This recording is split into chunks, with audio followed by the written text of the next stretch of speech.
معلم يا أمير الجند.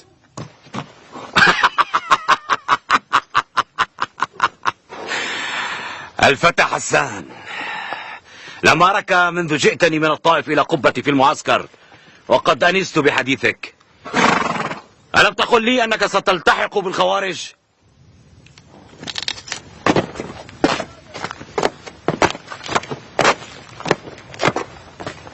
وإني عازم على ذلك. أتدري أيها الفتى، لا أطيق رؤية أحد منهم إلا قتيلا مقطع الأوصال، ومن حسن طليعك أن أراك قبل أن تلحق بهم. ألا ترافقني؟ لا تسرني مرافقتك. هل حفظت القرآن؟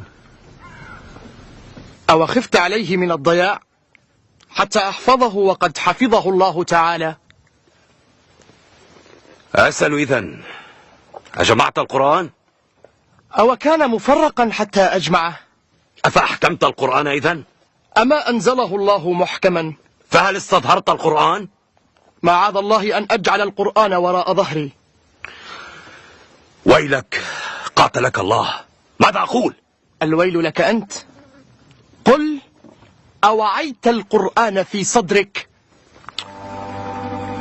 كنت أعلمكم القرآن وأنتم صغارا، وفتى من فتياني يعلمني فيه. ذلك إن الشقة قد بعدت بينك وبينه.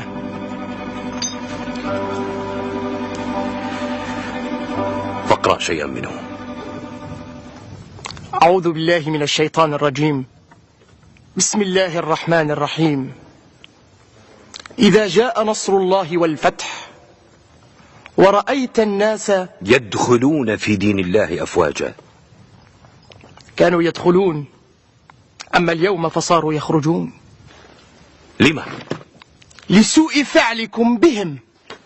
ويلك يا فتى، ألا تدرك من تخاطب؟ بلى، شيطان ثقيف الحجاج.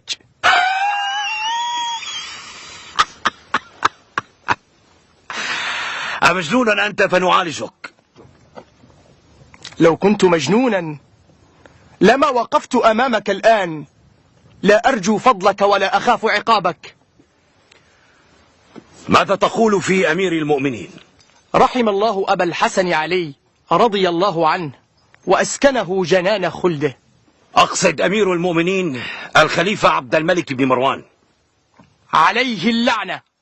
ويحك، بما استحق أمير المؤمنين اللعنة. أخطأ خطيئة ملأت ما بين السماء والأرض. ما هي؟ توليته إياك وتسليطك على الرعية.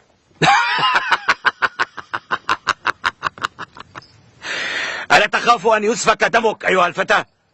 افعل، فتقوم عليك الحجة بين يدي ملك الجبارين ومذل المستكبرين.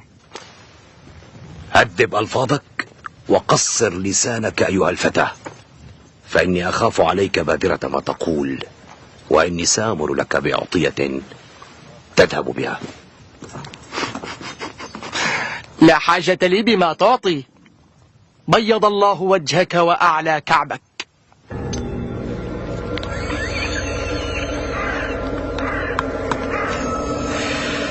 بيض الله وجهي أن أصاب بالعمى والبرص، وأعلى كعب أن يكون مصيري التعليق والصلب.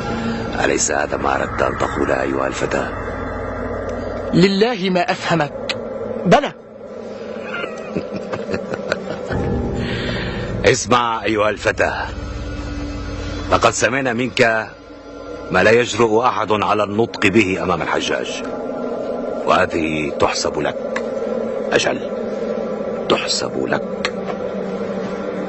أعطيناك فرفضت، فأخذنا منك قولا لا نعرف كيف يحتسب، وعفونا عنك لحداثة سنك وصفاء ذهنك ورباطة جأشك وحسن توكلك على الله. إنما إياك والجرأة على أولي الأمر، قد تقع بين يدي من لا يعفو. العفو بيد الله لا بيدك. والشكر لله لك، وإني مفارق فلا جمع الله بيني وبينك في دنيا ولا آخرة.